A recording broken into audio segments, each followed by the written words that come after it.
কুরবানির হাট সে যে সকালে গরুটা নিয়ে আইছি, বেচা কিনা তো হলো না এখনো। ভাই গরু বেচতে আইসাও না কিনতে আইসাও? ভাই গরু কিনতে না রে বেচতে এলাম, তা বাজার খুব খারাপ অবস্থা। হ্যাঁ ভাই, কুরবানির হাট হিসেবে সেরকম কোনো গরু বেচা কিনা নেই, ওই সব কিনতেছে ফার্মেতে আর অনলাইন ইতে। হ্যাঁ ভাই, এই গরুটা শনিবারে একবার মঙ্গলবারে একবার হাটে নিয়ে আসলাম, তাও বেচতে পারলাম না। ভাই গরু বেচবো কলি তো বেচা যায় না, এবার হাটে মনে হয় তুমি গরু বেচতে পারবা না।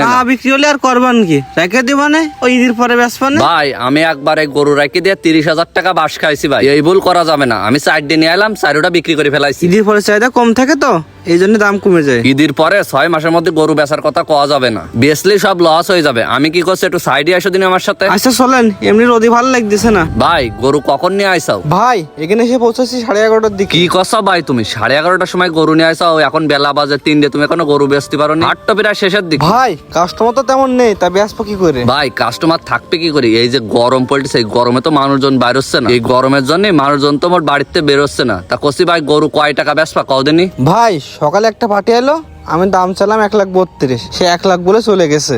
কি 1 লাখ কইছে? তা তুমি গরু দাওনি? বাজারের অবস্থা তো বেশি ভালো না, তোমার তো লাখ ভেঙে কয়নি, তাই তোমার কপাল ভালো। ভাই গ্রামের থেকে 1,25,000 উঠেছে, আর এখন যদি একটু বেশি না হয় তা কি করে দেবো? ভাই তুমি এই আটে এই গরু বেচতে পারবা না, তোমার যে লাইন মাইন দেখতেছি ভাই। তা তোমার একটা কথা করছি, যদি তোমার এই গরু বেশি দিতে তুমি আমার কয় টাকা দিবা কদিনই? ভাই এলাকার দাম হয়েছে 1,25,000, আনা খরচ সহ আমার 1,000 টাকা ধরে দিয়ে নেন। আচ্ছা ঠিক আছে ভাই, তুমি ওই চার দোকানে যাই বসো, আমি পাটি নিয়ে আসতেছি।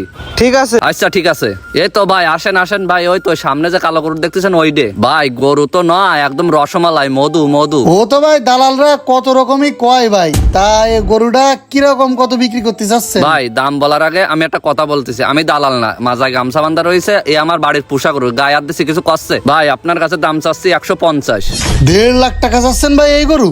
কতটুক গোশ হবে ভাই আপনি কুরবানির হাটে এসে গোশের চিন্তা করতেছেন? কুরবানির হাটে এসে কেউ গোশের নিয়ে থাকে? ওই সালামতে কুরবানি দিতে আল্লাহর নামে দিতে হয়। সবই ঠিক আছে ভাই, তারপরে তো একটা জিনিস দেখি শুনে হিসেব নিকেশ করে যদি না নিই লস যাবে। দেখেন ভাই, যদি মতে লাগে আপনার পছন্দ হয় তাই চলেন সাইডে যাই কথা বলি। আপনি চাকরিজীবী মানুষ, রোদের মধ্যে থাকবেন, চলেন সাইডে যাই কথা বলি। হ্যাঁ সাইডে চলেন, প্রচন্ড গরম পড়েছে আজকে। ভাই এবার বলেন আপনি কিরাম কত হলে পারবেন? ভাই আমি তো 30 ভেঙে কোথায় যাচ্ছিলাম। ভাই আপনি কোনো দাম বললেন? ওই গরুটার গায়ে না আলেও সর্বনিম্ন 5.5 মণ গোশ আছে। যতই হোক কুরবানির সময় তো কেউ গোশের হিসেব করে বলে না, তারপরেও বলতে হয়। ঠিক আছে ভাই, আপনি বলতেছেন আমি বুঝতেছি, আমি অবশ্য গরু অতটা বুঝি না তো, তারপরে দেখেন 1,32,000 দেবেন। যতই হোক আপনি স্যার মানুষ, একটা দাম বলেছেন, যাই হোক ঠান্ডা মান্ডা খাবানে। চলেন স্যার, আপনি 1,35,000 টাকা দেবেন। পছন্দ তো হয়ে গেছে, এখন কি করব? আচ্ছা ঠিক আছে ভাই, 1,000 টাকা কম স্যার কি সব বলতেছেন আপনি? আপনি একজন সম্মানীয় মানুষ, আপনি দামাদামি করতেছেন। স্যার আপনার সম্মান হিসেবে 500 টাকা কম নিবানে। স্যার মাথার টাকাটা দিয়ে দেন আমার কাছে এখন। আচ্ছা ঠিক